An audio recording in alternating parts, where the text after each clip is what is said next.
గౌరవనీయ అధ్యక్షుల వారికి ధన్యవాదాలు. నాకు ఒక వ్యవహారం గుర్తొస్తుంది అధ్యక్ష.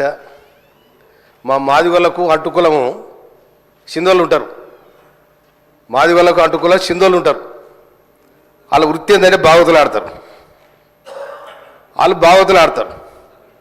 ఆ భాగవతులు ఆడే టైంలో వేసేగాళ్ళు తక్కువ ఉంటారు. అలా తక్కువ ఉంటే ఒక వేషం విడిచి ఇంకో వేషం కడతాం, ఇంకో వేషం విడిచి ఇంకో వేషం కడతాం. ఒక్కడి 3 వేషాలు కడతాడు. కనుక వీళ్ళు గత ప్రభుత్వం మంత్రులు ఎమ్మెల్యేలు రోజుకో వేషం వేసుకొని వస్తారు. మరి మీరు ఏం చేసిరో చెప్పాలి, ప్రజలకు ఏం చేసిరో చెప్పాలి.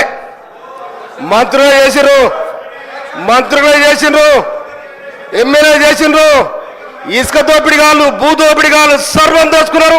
ఇవాళ వచ్చి వేసానేసి ఎంతమంది ఆటోలను మీ ఇళ్ళకి రానిచ్చారు, ఎంతమంది ఆటో కార్మికులు మీ ఇళ్ళకి రానిచ్చారు, ఎంతమంది రైతులు కాపాడారు. మీ ఇవాళ పచ్చ గుడ్డేసుకొని మీరు ఇవాళ మీరు రైతు వేసుకొని అంత ఏదో నాటకాలు ఆడుతూ ఉన్నారు. ఆటో డ్రైవర్లా మీరు ఆటో డ్రైవర్లా? ఏ ఆటోలో చూసారు మీరు? ఆటోలో కూర్చొని పక్కన కూర్చొని పరుగులు తీయడం ఇదే చక్కదనమండి. ఒక సభను కూడా మీరు ఇక్కడ డిస్టర్బ్ చేయాలి, ప్రభుత్వాన్ని బదనం చేయాలి, ఏమో మీ ప్రయత్నం చేస్తారు. పాపం మీతో ఏమైంది మీకు? ఇలా మీరు ఏనాడు కూడా రైతుల కోసం మాట్లాడలే, ఏనాడు కూడా ఆటో డ్రైవర్ల కోసం మాట్లాడలే. ఆర్టీసీ కార్మికులు 34 మంది వచ్చిన తర్వాత దానికి మీ ఇష్టం వచ్చిన రేటు పెంచి మీ ఇష్టం వచ్చిన ఆటోని తీసుకొచ్చారు. ఎవరండి మీరు కాపాడింది?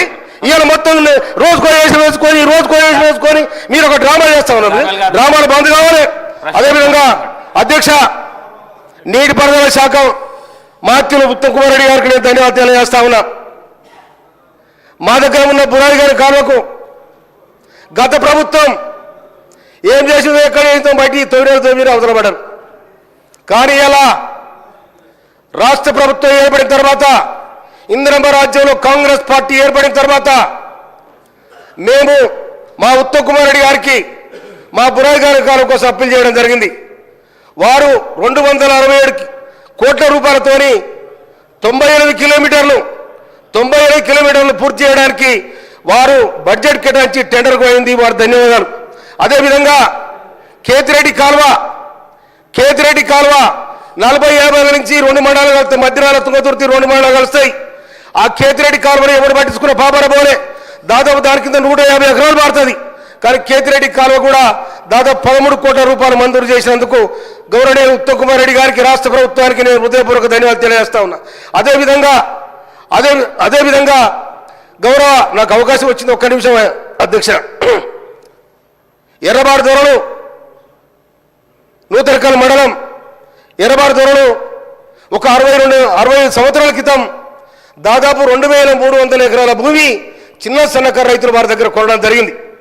కానీ ఇప్పటి వరకు 60 ఏళ్ళుగా వారికి పట్ట లేదు, ఏది లేదు, ఎక్కలేదు. కానీ భూ కబ్జాల వాళ్ళే ఉన్నారు. దయచేసి చట్టం మారింది, ధరణి మారింది, తర్వాత భూమాత సిస్టమ్ వస్తుంది. కాబట్టి దాంట్లో ఆ రైతులందరూ కూడా పట్టాలిచ్చి దాదాపు 2600 ఎకరాల భూమి ఆ రైతుల చేతుల్లో ఉంది. వాళ్ళే కబ్జాలో ఉన్నారు. కనుక వాళ్ళు అవస్థ పడతా ఉన్నారు. అది నా కాన్స్టిట్యూన్సీకి సంబంధించిన విషయం కాబట్టి గౌరవనీయులు రెవెన్యూ మినిస్టర్ గారు దాని మీద దృష్టి పెట్టి వాళ్ళు పట్టాలు ఇవ్వాలని చెప్పి నేను మీ ద్వారా మినిస్టర్ గారు కోరుతా ఉన్నాను. Thank you sir. పల్లరాజేశ్వరరెడ్డి గారు. ధన్యవాదాలు అవకాశం ఇచ్చినందుకు. ఉత్తమ్ కుమార్ రెడ్డి గారు